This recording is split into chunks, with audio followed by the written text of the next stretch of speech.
Kwentong Bayan. Kung sakaling pinatay ang kapamilya mo ng isang aswang, handa ka bang magiganti? Ang kwentong ito ay hango sa totoong buhay. Mula ito sa isa nating kabayan na itago na lang natin sa pangalang Andres. Taong 1972, Visayas. Hoy Andres, kanina ka pa hinahanap ng nanay mo ah. Wika ni Simeon, 15 taong gulang at matalik na kaibigan ni Andres. Bakit naman daw? Nagpaalam naman ako kay nanay kanina. Kailangan ko magbantay dito. Baka matakasan na naman ako ng baboy ramo eh. Grabe na kasi yung ginagawang perwisyo sa mga pananim. Kapag hindi ko pa nahuli, baka maubos yung tanim kong repolyo. Tugon ni Andres, na kasing edad lamang ni Simeon. Nakailigan na ni Andres na magtanim ng gulay at naturuan naman siya ng yumaong lolo kung paano mangaso. Nais hulihin ng binata ang baboy ramong bumibisita sa taniman at walang habas na sinisira ang mga pananim na gulay. Wala namang sinabing dahilan. Basta kapag nakita daw kita, sabihan daw kita na umuwi ka agad eh. May importante daw kayong lakad. Maagang ang sinara yung tindahan nyo eh at saka mukhang nagmamadali. Mabuti pa umuwi ka na lang muna. Bukas mo na yan balikan. Parang wala din namang maliligaw dyan ngayon eh. Ang ingay kaya naman naglalabas sa sapa. Wika ni Simeon. Ay nako, sige na nga. Bakit kaya? Ano kayang nangyari? Magkasamang naglakad ang magkaibigan pauwi sa tahanan. Nang makarating, kagad nitong nakita ang ina na abala sa pagkuha ng mga sinampay. Nay, nandito na po ako. Tawag niyo daw ako? Tanong ni Andres. Mabuti naman at nakauwi ka na Andres. Bilisan mo nga't pakainin mo ng mga manok. Pagkatapos maligo ka at magbihes, pupunta tayo sa bahay ni Tio Pinomo. Wika ng ina. Bigla namang kinabahan si Andres sa sinabi nito. Hindi na tumugon pa si Andres at kagad na ginawa ang utos ng nanay. O paano ba yan? Kita na lang tayo pagbalik nyo ha. May lakad pala kayo eh. Kamusta mo na lang ako kay Tio Pino. Sabihin mo magdala uli ng gagamba pagpunta dito ha. Wika ni Simeon. Nay, ano po bang meron? Bakit parang biglaan naman yata yung pagpunta natin kila Tio Pino? May handaan ba sa kanila? Tanong ni Andres. Huwag ka nang magtanong Andres, basta mag-ayos ka na. Mamaya, nandyan na ang tatay mo. Kumuha lang siya ng masasakyan. Magdala ka ng gamit pamalit. Siguraduhin mo ding nakakandado ang mga kulungan ng manok ha, malinaw ba? Sige na, bilisan mo. Tugon ng ina. Marami mang katanungan sa isipan. Naisip nitong mamaya na lamang itanong kapag nakarating na sila sa tahanan ng tiyuhin. Maya-maya pa dumating na ang ama. Mahal, naihanda nyo na ba ang lahat? Ang mabuti pa, umalis na tayo. Ako na lang ang uuwi bukas para sa mga alaga natin. Wika ng tatay. Kagad naman silang sumakay. Tahimik ang mag-asawa at tila malalim ang iniisip ng mga ito. Habang si Andres naman, napagod na sa kakatitig sa kanila. Itinuon na lamang ang pansin sa nadadaanang tanawin. Bandang 6:00 ng hapon nang makarating sila sa barangay kung saan nakatira ang tiyuhin. Doon sa namayapang lolo ng binata. Nay, bakit ang daming tao sa bahay nila lolo? Ano po bang meron? Tanong ng binata nang makita ang mga taong nasa labas ng bakura ng tahanan ng lolo. Nang makalapit ay kagad silang sinalubong ni Tia Delia. Namumugto ang mga mata at halatang walang tulog. Mabuti naman nakarating na kayo. Wika ni Tia Delia. Sabay yakap sa ina ni Andres. Nang mahawi ang tao ay biglang kinilabutan si Andres. Nakita niya sa loob ng tahanan ang puting ataul. Marahang lumapit si Andres. Biglang umagos ang luha sa mga mata ng binata. Tio Pino, bakit? Nay si Tio, ano pong nangyari sa kanya? Tanong ni Andres, habang patuloy pa rin sa pag-iyak. Nilapitan niya ito at nakita ang katawan ni Tio Pino. Puno ng sugat ang muka at nawawala ang kanang braso. Labis na pighati ang nararamdaman ni Andres ng mga sandaling iyon. Pinakalma ito ng mga magulang at pinaupo sa kusina, kasama ang ilang pinsan at mga tiyo't tiya. Dito na ikwento ni Tia Delia ang nangyari kay Tio Pino. Nung isang araw, pumunta si Pino sa Kakahuyan eh. Mangunguha daw ng mga gagambang dadalhin kay Andres. Hanggang sa inabot ng hapon, hindi pa rin umuwi eh. Kaya tinawag ko na si Andong para samahan kaming hanapin sa Kakahuyan.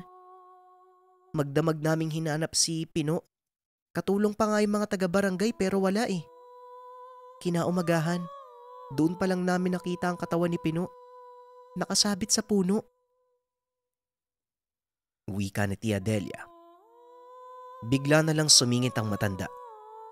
Kilala ito sa lugar bilang tendero ng gulay na si Tata Ulong. Aswang. Aswang ang may gawa niyang kay Pino. Nung isang gabi, nakita ko mismo na nasa bubungan ng bahay yung aswang. Sigurado kong yun ang may gawa niyang kay Pino. Sigurado ako, hindi ako maaaring magkamali. Wika ni Tata Ulong habang nakakunot ang noo.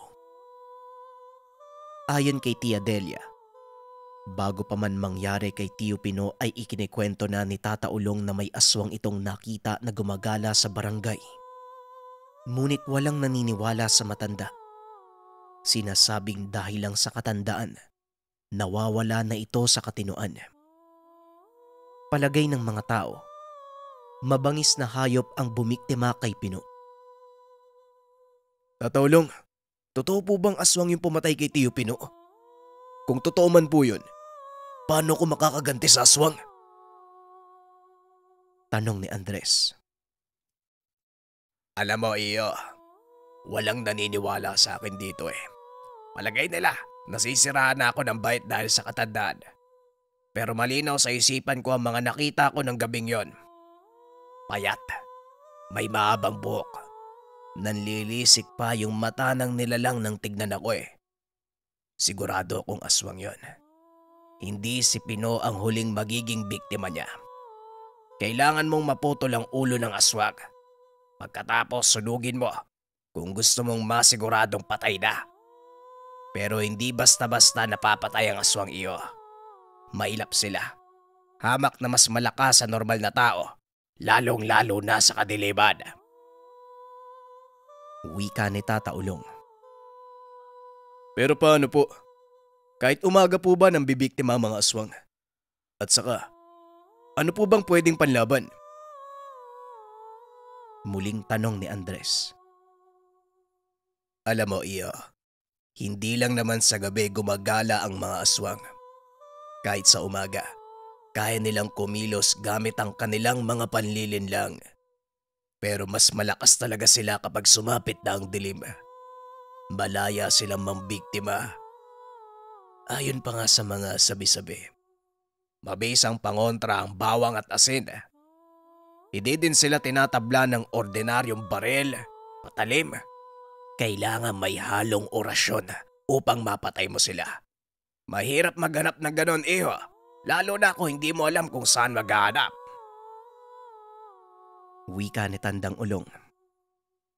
Ngunit dahil sa sobrang puot na nararamdaman, gagawin ni Andres lahat makaganti lang sa nilalang. Tata Ulong, sabihin niyo po sa akin kung saan ko makukuha yung mga armas na kailangan ko. Ako mismo yung tutugi sa aswang na pumatay sa tiyo ko. Sisiguraduhin kong pagbabayarin ko sila. Wika ni Andres. Nakita naman ng matanda na hindi nagbibiro ang binata. Totoo ang lahat ng mga sinasabi nito. Kung gayon, pagkatapos mailibing ng tiyuhin mo, pumunta ka sa bahay ko sa dulo ng barangay. Tutulungan kita sa plano mo. Hindi magiging madali ang susuungin mo, kaya siguraduhin mong buo ang loob mo bago ka pumunta sa akin. Wika ni Tata Ulong. Nang mailibing ang bangkay ni Tio Pino, kaagad na pumunta si Andres sa dulong bahay sa barangay at hinanap si Tata Ulong. Nandito na po ako, Tata Ulong. Turuan niyo ako kung paano pumatay ng aswang. Ayoko nang may mabiktima pa uli, kagaya ng nangyari sa tiyo ko. Wika ni Andres. Mabuti naman at nakapagpasya ka na. Gusto ko lang na malaman mo na wala nang atrasan sa oras sa turuan kita. Sandaling natigilan si Andres. Huminga ng malalim at saka sumagot kay Tata Ulong. Handa na po ako at hindi magbabago ang isip ko. Wika ni Andres. Ang una mong dapat malaman, magaling man din lang ang mga aswang. Pupuntiryahin nila ang kainaan mo at sa oras na makuha nila ang tiwala mo, doon sila sasalakay. Ito ang lada, ang pinaka-epektibong paraan para malaman kung aswang ba ang taong kausap mo o merong aswang sa malapit. Kaso nga lang may mga uri ng aswang na malakas ang pakiramdam at nalalaman kaagad kapag may tangan ng isang tao. Eto, hawakan mo tong tansong barya, panlaban sa mga lumilipad na aswang. Siguraduhin mong dala mo ito sa lahat ng oras. Kung sakali mang subukin kang dagitin ng aswang, hindi ka nito mayaangat sa lupa. Ako mismo, nasubukan ko yan nung binata pa ako eh. Ang buntot pagi, mabisang pantaboy sa aswang lalo na laban sa dalawa o higit pang aswang. Ang latay ng latigo, ito ang pinaka-iniiwasan ng mga aswang. Sa oras na tabaan sila, mapupunit ang laman at siguradong babaon ng matagal na panahon. Ito naman ang tansong punyal. Kung akala mo mahabang itak at espada ang pinakamabisang panlaban sa mga aswang, nagkakamali ka. Ang ganitong uri ng punyal ang pinaka-iniiwasan ng mga aswang.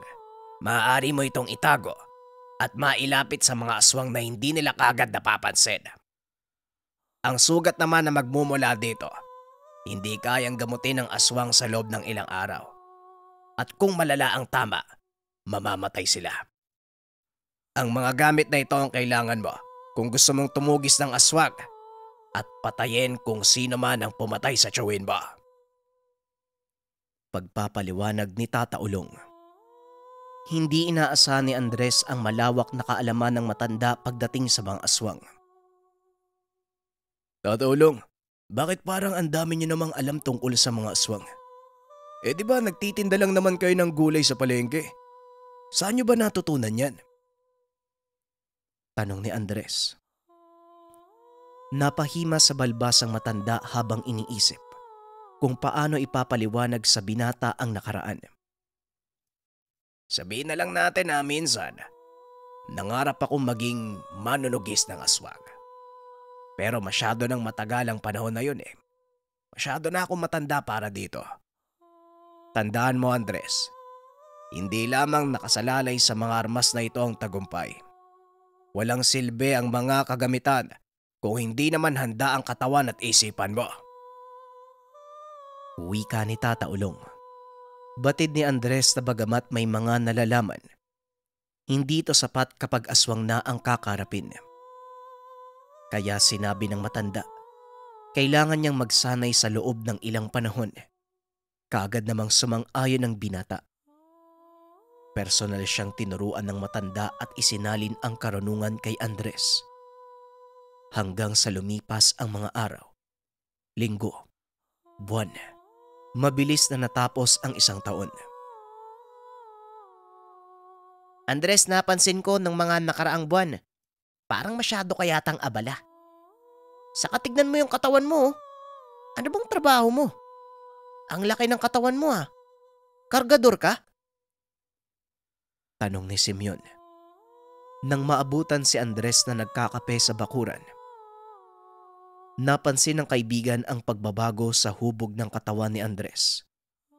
Kung dati ay maayos na ito, ngunit ngayon, triple ang nilaki ng katawan ni Andres. Saka nung nangyari dyan sa baboy ramo, bakit wasak yung bunganga?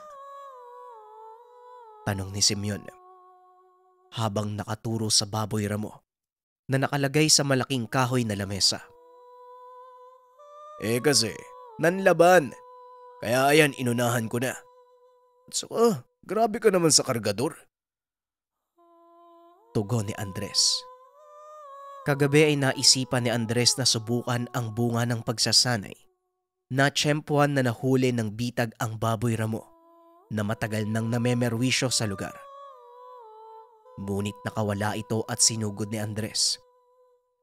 Imbis na tumakas ay sinalubong ito ng binata. Walang pagdadalawang isip na hinawakan ng bunganga at buong puwersang binuka. Kaya kaagad namatay ang hayop. Nagpatuloy sa pagsasalita si Simeon, ngunit hindi tumutugon si Andres. Ay, nakatulala ka na naman. Ang sabi ko, nabalitaan mo na ba yung bagong lipat na pamilya? Balita ko, maganda daw yung anak na dalaga. Pinipilahan nga ng mga kalalakihan sa pangharana. Baka ka ako na alam mo yun, pwede mo akong samahan. Mga harana sana ako eh. Di ba magaling kang tumugtog ng gitara? Wika ni Simeon. Ay naku, ang dami mo pang sinasabi, magpapasama ka lang pala magharana. O sige, kailan mo balak? Tanong ni Andres. Siguro sa Biyernes ng gabi. Ayon sa mga nakausap ko, tuwing Biyernes lang kaunti yung mga nanghaharana eh. Sasamahan mo ako ha? Wika ni Simeon. Oo na, sasamahan na kita. Basta tulungan mo ako maglinis niyang baboy ramo nang mailuto ni nanay. Mag-uwi ka din ng para sa inyo. Para hindi ka na mangingi sa akin ng ulam. Matapos makapagkape at malinisan ang karne ng baboy ramo, naglagay ng ilang peraso si Andres sa supot at nagpaalam sa magulang. Kaagad namang umalis ang binata at pumunta sa tahanan ni Tata Ulong. Tao po. Tang. Tata Ulong, magandang araw. Wika ni Andres. Andres, napasyal ka. Natapos mo na ba yung mga kailangan mong gawin? Yung pagsasanay mo, kumusta? Tanong ni Tata Ulong. Tata Ulong, natandaan mo yung nasabi kong baboy ramo sa'yo? Yung namemerwisyo sa lugar namin? Kagabi, natsyempuhan ko eh. Natsyempuhan ko yung loko, nakipaglaban sa akin. Kaya ayan, kinarni ko. Baka sakaling gusto nyo ho Masarap po yung sabawan. Tugon ni Andres. Andres, dito na magsisimula ang totoong laban. Batid kong wala na dito ang aswang sa barangay. Ilang gabi na ako nagmamatsyag, pero wala na ang presensya nila. Nakakapagtaka kasi bigla na lang naglaho eh. Mag-iingat ka. Talasan mo ang pakiramdam mo. Tandaan mo palagi ang bilin ko. Wika ni Tata Ulong. Opo, natandaan ko po na tuso at mapanlin lang ang mga aswang. Pero hindi po ako magpapakita ng kahit anong kainaan sa harap ng kalaban. Tugon ni Andres. Matapos ay kagad nang nagpaalam si Andres sa matanda. Habang nasa kalagitnaan ng paglalakad ng binata pauwi sa tahanan, may nakasalubong siya na lalaki na ngayon pa lamang niya nakita sa lugar. Umiinit ang lana. Walang duda, aswang ang lalaking ito. Ngayon ko lang din nakita ang pagbumuka nito dito sa amin eh. Wika ni Andres sa sarili. Sinundan lamang niya ng tingin ng lalaki hanggang sa maglaho ito sa paningin at pumasok sa kakahuyan. Gusto pa sana ni Andres na sundan ng lalaki, Subalit bigla naman siyang tinawag ni Simeon. Andres, nakairam na ako ng gitara kay Lamang Dante. Daanan na lang kita sa Biyernes ha. Pero huwag mong kakalimutan, 4:00 pa lang pupuntahan na kita sa inyo. Magsanay tayo ng kaunti. Huling wika ng kaibigan. Mabilis na lumipas ang mga araw. Sumapit na ang Biyernes. Andres, ano? Ayos ka na ba? Wika ni Simeon. 3:00 pa lamang ay nasa labas na ng tahanan ni Andres. O sige. Teka lang ha, may kukunin lang ako. Tugon ni Andres. Sabay punta sa kwarto upang kunin ang mga sandata. Ang tanging dinala niya, lana, tansong barya at punyal. Ang tagal naman ito oh. Tara na! Wika ni Simeon. Nang makuha ang hiniram na gitara, sinundan lang ni Andres ang kaibigan. Teka nga, saan ba nakatira yung haharanahin natin? Hindi mo naman nabanggit eh. Tanong ni Andres. Hindi ko ba nasabi? Doon lang sa kabilang kakawian. Medyo malayo nga sa mga tao pero maayos naman yung bahay. Yan yung sabi ng mga nangharana nung nakaraan eh. Pero kahit isa sa kanila, walang pumapasa sa panliligaw. Kaya malakas ang pakiramdam ko. Ako yung iniintay ni Sonia. Wika ni Simeon. Tansya ni Andres. Bandang 6:30 nang naroon na sila. Andres, yun na pala oh, yung bahay na yun oh. Sabi sa'yo malapit lang naman eh. Dalian mo na, bago pa tayo maunahan ng iba. Wika ni Simeon. Na halos takbuhin na ang tahanan ngunit pinakalma siya ni Andres. Uy, kumalma ka nga. Mamaya hindi ka makakanta ng maayos eh. Nang makarating sila sa harap ng bahay ni Sonia, kaagad nagpaalam si Simeon na magsisimula na sa pangharana. Sa kalagitnaan ng pag-awit, bumukas ang bintana at tumungaw ang kakaibang ganda ng dalaga. Maging si Andres ay nabighani sa kagandahang taglay ni Sonia. Katabi nito ang ina. Magiliw na nakikinig sa pag-awit ni Simeon. Kalaunan, inimbita silang pumanik sa tahanan.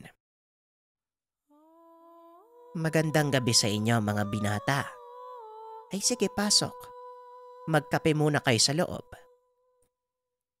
Wika ng nanay ni Sonia.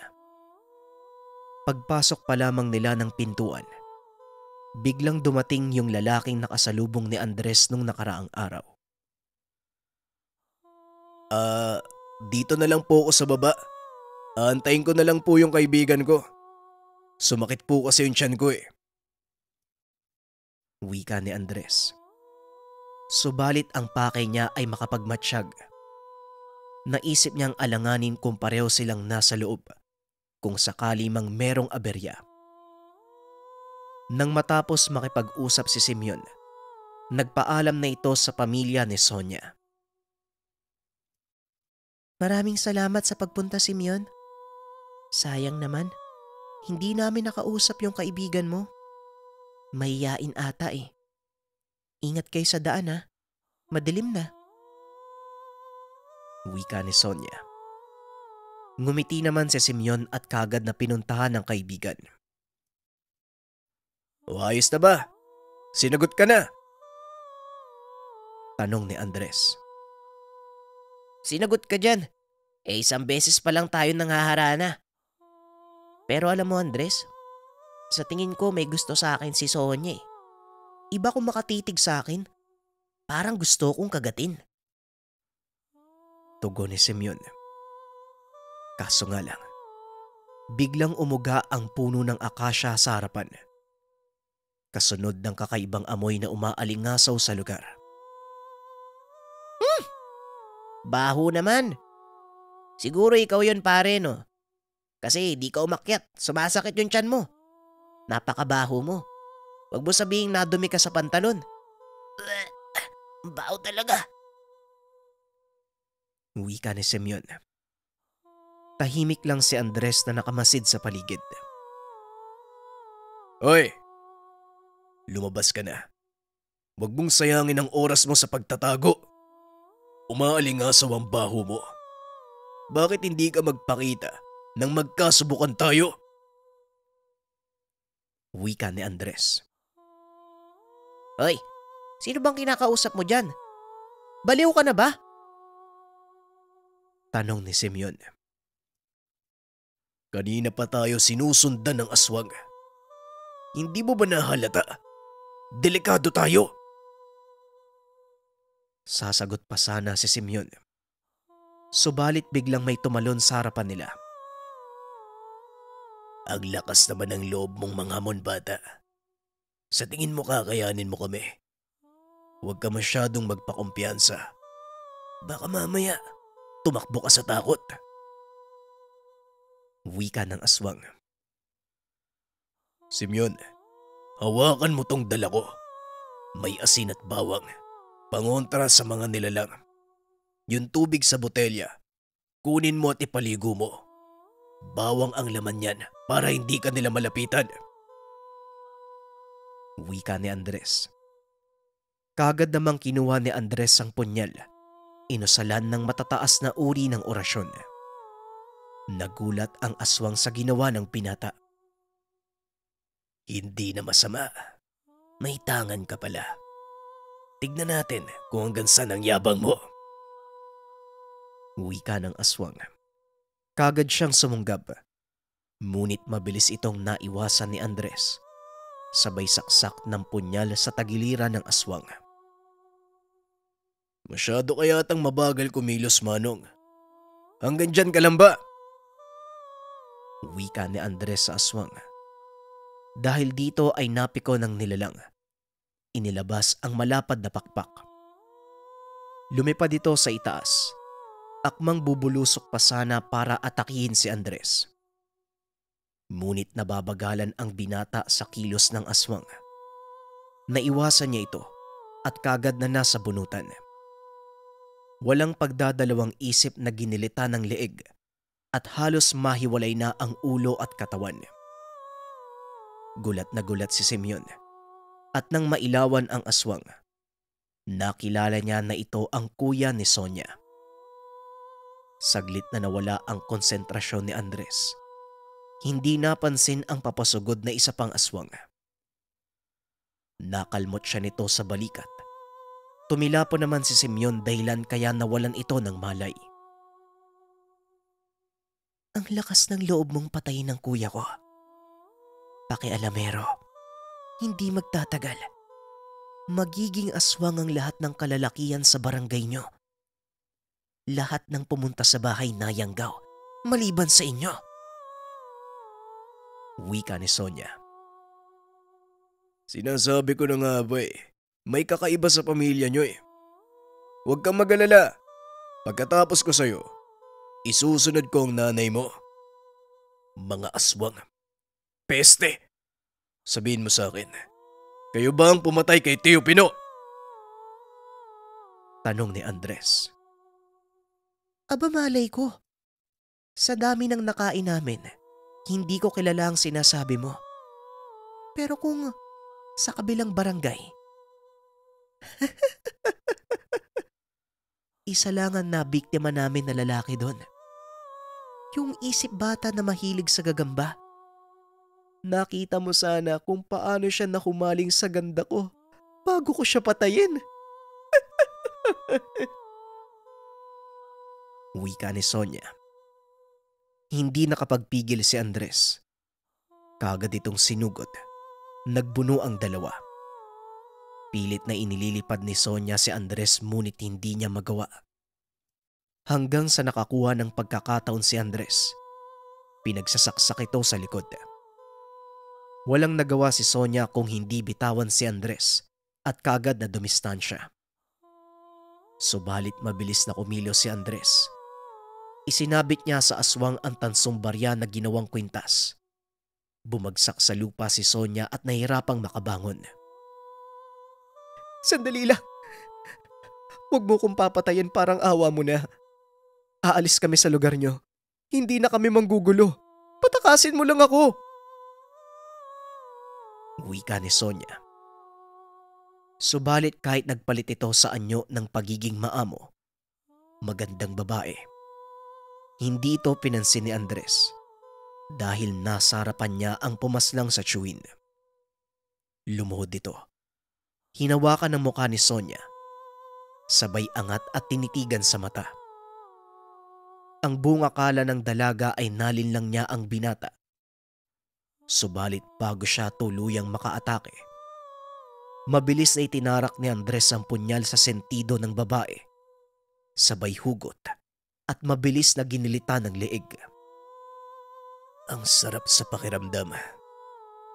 Napagiganti ko na ang tiyo ko. Mapipigilan ang pamemerwisyo nila sa lahat ng baryo. Uubusin ko kayong lahat. Tiyo, hindi matatapos dito ang lahat. Lahat sila papatayin ko! Maya-maya pa nagkamalay si Simeon. Nagulat nang makita ang ulo ni Sonia na nakahiwalay sa katawan. Ibang klase ka rin pumili ng liligawan, pare, no? Talagang pamilya pa ng aswang. O ito, inumin mo kung ayaw mong mayanggaw. Wika ni Andres. Sabay abot ng maliit na bote na may lamang likido sa binata. Nasuka si Simeon. Inilabas ang itim na bagay kasama ang mga daliri ng tao. Nagulat si Simeon at kagad nagpasalamat sa kaibigan. Bago sila umalis sa lugar, sinigurado muna ni Andres na masunog ang katawan ng dalawang aswang hanggang sa maabo. Nagawa namang tulungan ni Andres ang mga nayanggaw sa barangay sa tulong ni Tata Ulong. Sinubukan din ng mga residente na puntahan ng tahanan ng aswang upang palayasin ang mga natitirang kaanak. Subalit sunog na lumang bahay ang napunta nila. Lingid sa kaalaman ng lahat, nagawang mapatay ni Andres ang mga magulang ni Sonia. Sinunog ang tahanan upang magsilbing babala sa lahat ng kalahi nito. Pero alam ni Andres sa kanyang sarili, ito pa lamang ang simula ng kanyang pakikipaglaban bilang binata na manunugis ng aswang.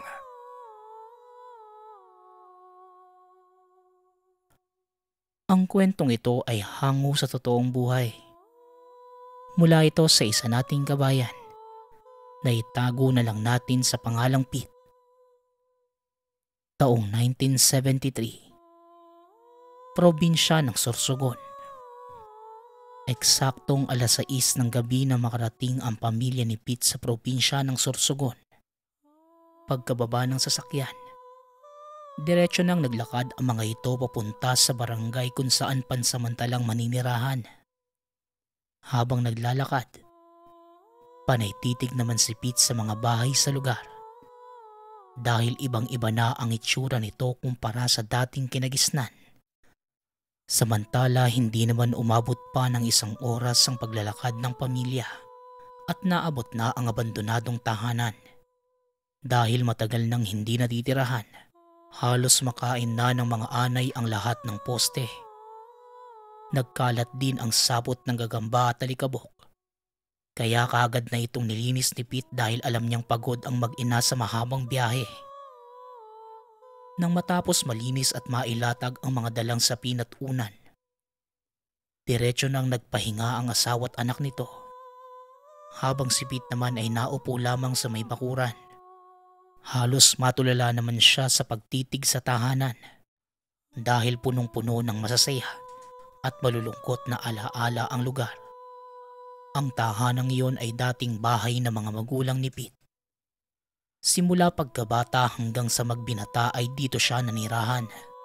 Ngunit bigla na lamang dumating ang araw na napilitan siyang lisanin ito at kalimutan ang mga magulang.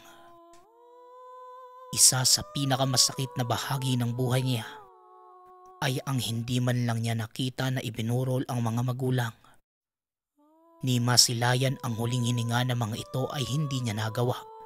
Kaya napakabigat ng pangyayaring yon para sa kanya. Samantala, 9:00 na ng gabi ay nakatambay pa rin ito sa bakuran. hanggang sa may napadaan na kapitbahay at binati si Pete. Oh, buhay ka pa pala, Pete. Grabe, ang buong akala namin patay ka na eh. Ang tagal mong nawala. Di ako makapaniwala na nasa harapan kita. Diyos ko po, parang kailan lang namatay yung nanay mo eh. Paulit-ulit kang ibinilin sa akin na pag nakita kita, sabihin ko daw sa'yo na alagaan mo itong bahay. Ano na? Kamusta ka na ba? Wika ng kapitbahay. Kilala niya ito ngunit hindi gaanong malapit na kaibigan. Oo eh, kakauwi nga lang namin. Kailangan ko ipatingin ang anak ko sa albularyo eh.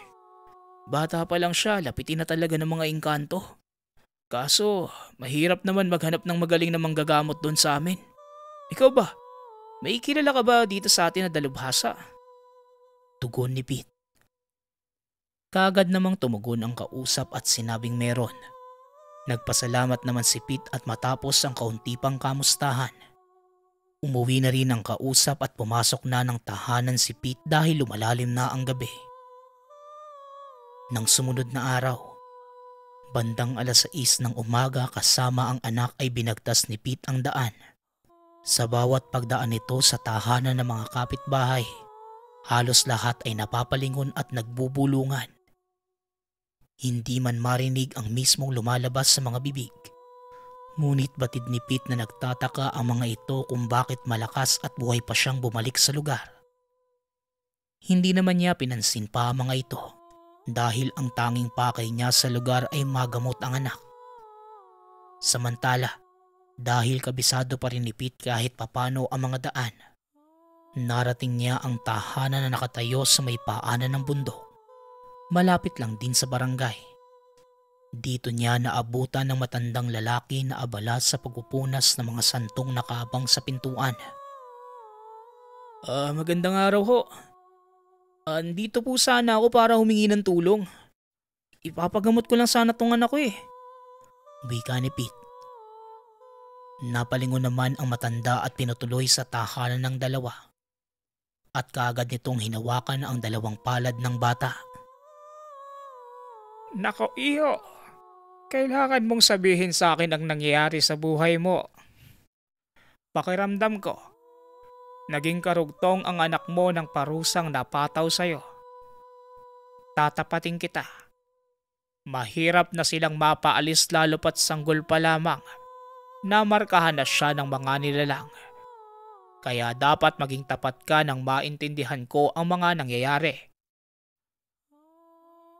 Wika ng manggagamot. Nang marinig ang sinabi ng matanda, bahagyang nakaramdam ng kaba si Pete dahil kinakailangan niya muling alalahanin ang masalimuot na pangyayaring pilit ng kinalimutan. Ngunit para na rin sa kapakanan ng bata ay lakas loob niya itong binahagi sa manggagamot. Bago tayo magpatuloy, balikan natin ang pagkabata ni Pete. Si Pete ang nag-iisang anak ng mga magulang. Nang mga panahong yon ay kahit papano, masagana ang pamumuhay ng pamilya. Hindi gaanong danas ni Pete ang kakulangan sa pinansyal na aspeto. Ngunit bawing-bawi naman ito pagdating sa atensyon ng mga magulang. Araw-araw wala itong ibang ginawa kundi magtrabaho. Umpisa 6:00 ng umaga ay wala na ito sa tahanan hanggang sa sumapit ang 7:00 ng gabi. Kaya naman talagang lumaki na walang paggabay ng mga magulang si Pete. Ibinabaling na lamang niya ang atensyon at oras sa mga nakakalaro sa kalye. Hanggang sa magbinata. Dahil walang gabay ng magulang ay nakuha ni Pete ang pag-uugaling kalye. Wala na itong ibang alam kundi gumawa ng kalokohan at mamerwisyo ng ibang tao. Dahil sa pag-uugali, nahirapan na ang mga magulang na sitahin o ituwid ang anak. Hinayaan na lamang nila ito na makipagbasag ulo sa kalye at pagsabihan na lamang pag-uwi ng tahanan. Hanggang sa isang araw, may isang dayuhang pamilya na nanirahan malapit sa tahanan nila Pete. May isang binata na halos kaedaran lamang niya at sinabing nais sumama sa grupo. Palagi itong nakatingin sa kanila tuwing nakikita na naglalaro sa tahanan nila Pete. Isang beses, habang naglalaro sila ng tumbang preso, may kung anong pumasok sa isipan ni Pete at binato niya ang hawak na lata sa binata. Dahil may mga nakausling parte, nagkaroon ng malalim na sugat sa bandang kilay ng binata at natabunan ng dugo ang buong muka. Bakas sa reaksyon nito ang sakit at kagad ng dumiretso ng tahanan. Ang buong akala na magbabarkada ay hindi naman malala ang tinamong sugat ng binata. Ngunit ng sumunod na araw, bago pa man mag-umpisa ang mga ito sa paglalaro, naabutan nila ang binata na nasa harapan ng tahanan habang hawak ang kahoy na nagsisilbing gabay sa paglalakad. Dala ng kuryosidad, nilapitan ito nila Pete at tinitigan ang muka. Ganun na lamang ang pagkabigla ng magkakaibigan dahil hindi na ito nakakakita. Paulit-ulit nilang kinawayan ng binata ngunit hindi na talaga nagawa pang sumunod ng mga mata sa kanilang kamay. Isa pa sa nakaagaw pansin ang naghahalong kulay pula at itim sa mismong mata ng binata. Sa puntong yon, isa sa mga kabarkada ni Pete ang nagtanong sa kanya kung bulag na ba ito. Ngunit hindi naman tumugon pa ang binata. Kaagad nang tumalikod at dahan-dahang pumasok ng tahanan habang gabay ang kahoy na panungkod. Nang tuluyan naman itong makapasok, nakita nila ang pagtitig sa kanila ng masama ng lalaki sa bintana. Nanlisik saglit ang mga mata nito na biglang kinabahala ni Pete. Ayon sa kanya, maaaring ito ang ama ng binata.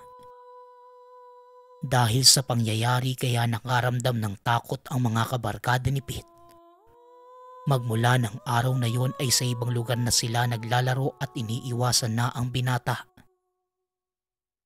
Dumaan pa ang ilang araw at linggo. Wala namang nangyari sa lugar at sa mga magkakaibigan. Hanggang sa sumapit ang isang hating gabi.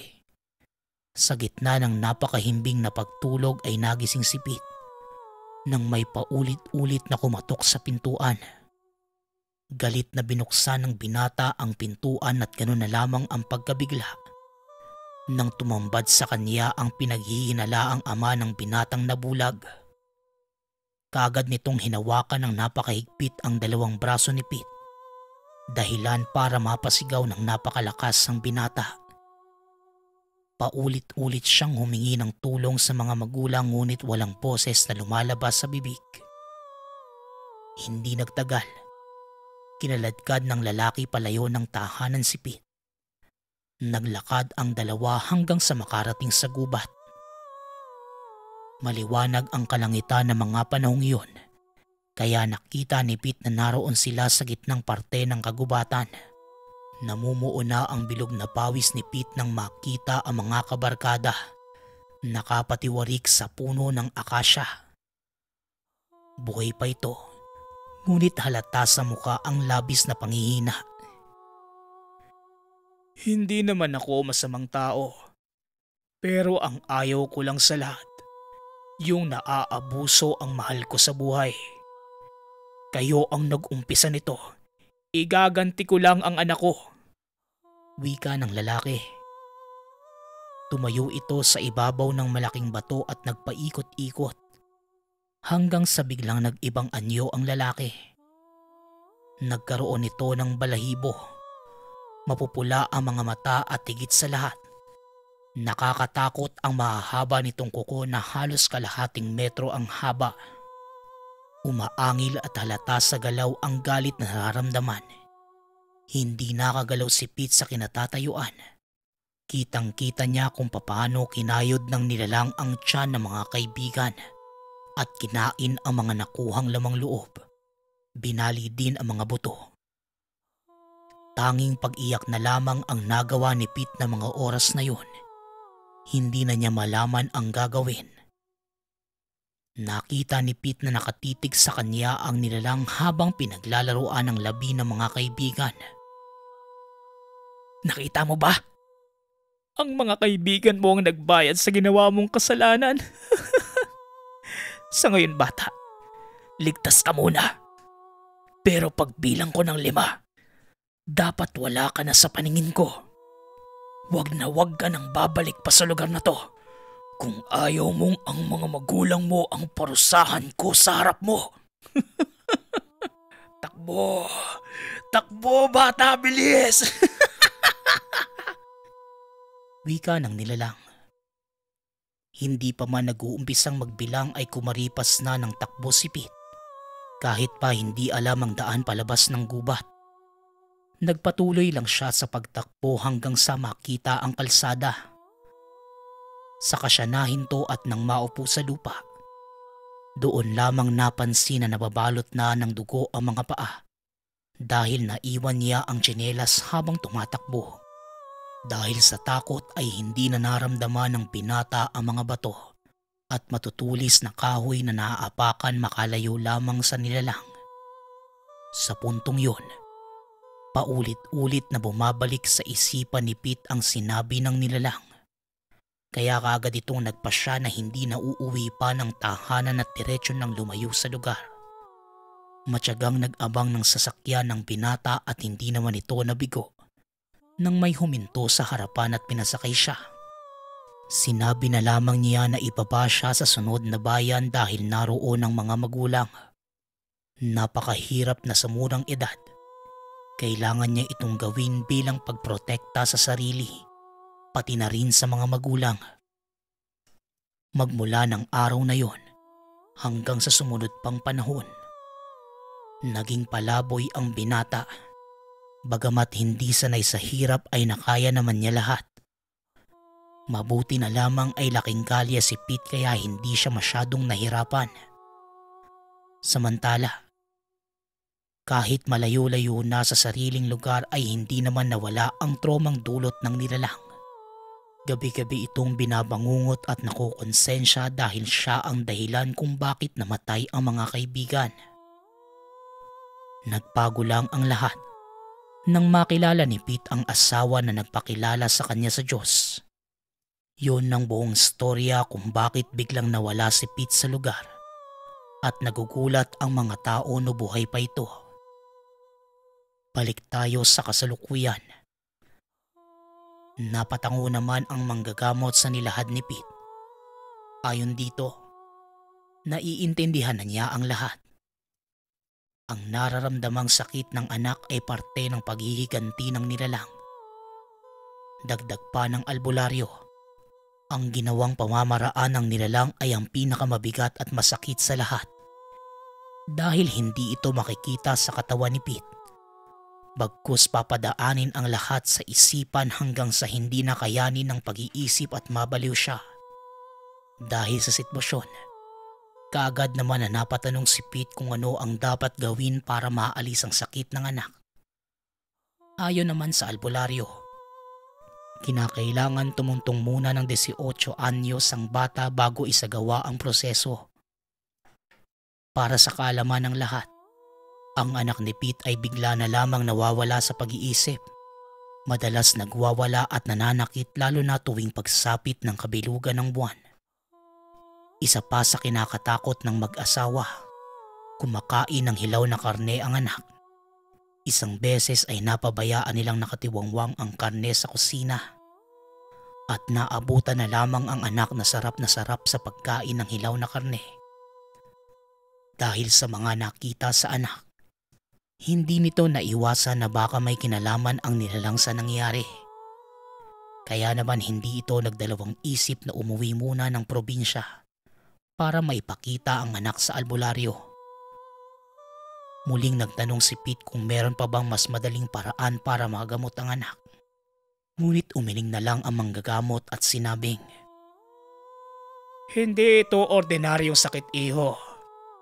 Sa palagay ko, nang maipanganak ang batang ito, namarkahan na siya ng nilalang. Kaya ganyan ang nangyari sa anak mo. Hindi naman magiging ganap na aswang ang anak mo. Pero ang nakakabahala, baka kapag napabayaan at lumaki ang bata, makita nyo na lang siyang nangangagat ng kapwa-tao. Hayaan mo, iho. Madali lang naman nalilipas ang panahon. Kapag dumating na ang 18 kaarawan ng anak mo, ihaharap natin siya sa pinuno ng mga nilalang. At ako na ang bahala sa iba pang mga gagawin. Gabayan mo lang palagi ang anak mo. Yun lamang ang magagawa natin habang naghihintay ng tinakdang panahon. Wika ng manggagamot. Napatangulang si Pete at matapos ang pag-uusap, nagpasalamat na ito at diretso nang umuwi ng tahanan. Nang makarating ay naabutan niya ang kagabing nakausap na kapitbahay habang nakikipagkwentuhan sa asawa. Naalala mo pa ba yung bata pa tayo? Yung bagong lipat dito sa atin? Dito mismo sa tabi namin? Yung pamilya nila... alam mo ba kung nasan sila? Tanong ni Pete. Tumugon naman ang lalaki na alam niya kung saan lumipat ang pamilyang yon. Kaya naman ang mismong araw na ito, pumunta ang dalawa sa nasabi nitong lugar. Hindi naman nabigo si Pete. Muli niyang nakaharap ang dating kapitbahay na nagawa ng malaking kasalanan. May sarili na din itong pamilya at nananatiling bulag ang dalawang mga mata. Walang pagdadalawang isip na lumuhod at hinawakan ni Pete ang mga kamay nito habang humihingi ng tawad at nagmamakaawang ipataw na lamang sa kanya ang sumpang naipataw sa anak. Dalhin mo ito sa anak mo. Handa akong magpatawad. Wika ng bulag. Dahil sa narinig ay kaagad na nagpasalamat si Pete at nagmamadaling bumalik ng tahanan para kunin ang anak. Ngunit pagkarating ng tahanan, ganun na lamang ang pagkabog ng dibdib ng maabutan na sumisigaw ang asawa habang karga ang anak. Ayon sa asawa ni Pete, hindi na humihinga ang bata. Nagmamadali namang kinarga ni Pete ang anak at dinala sa albularyo. Ngunit sa kasamaang palad, papunta pa lamang ay tuluyan na itong namatay. Habang umiiyak at hindi maintindihan ang mga nangyayari, napatanong si Pete sa manggagamot. Mahina ang paniniwala mo, iho. Malinaw kong ibinili na mag-aantay pa tayo ng tamang panahon. Pero mapilit ka. Alam kong nagtangka kang gumawa ng mas madaling paraan. Kinausap mo ang pamilya ng nilalang ng mismong nagpataw ng parusa sa anak mo. Mali ang paraang iyon. Nabasa ka kagad ng nilalang. Binigyan kanila ng patibong at yon ang dahilan ng pagkamatay ng anak mo. Wika ng manggagamot. Ibinahagi naman ng asawa kay Pete. Nang mga oras na inuwi ang anak, hindi na niya maintindihan ang galaw ng bata. Tila may kinakausap ito ngunit wala namang nakikita ang asawa.